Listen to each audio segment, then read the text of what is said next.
Hello and welcome. Today I will tell you about the Tree Tool asset. Out of the box, the Unity editor doesn't give you tools for working with trees. You can add trees or remove them. And that's all you can. Tree Tool solves this problem and you can manage each tree separately. Select Tree Tool in the Tools section. In the scene view, a square will be displayed at the position of each tree. Click on it to select a tree.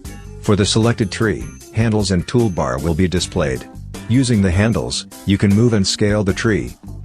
Using the toolbar, you can perform additional actions. Click on the color box to change the color of the tree.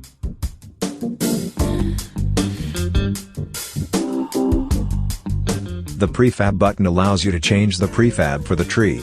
Only prefabs added in the Paint Trees section of the Terrain component can be used.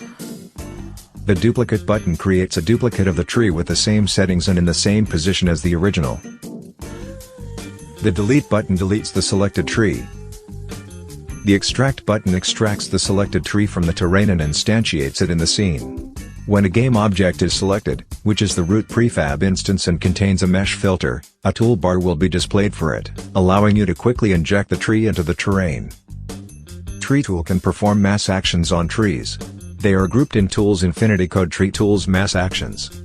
You can extract all trees, inject selected tree instances, and clear all trees. That's all. Thanks for watching. Link to Tree Tool in the description.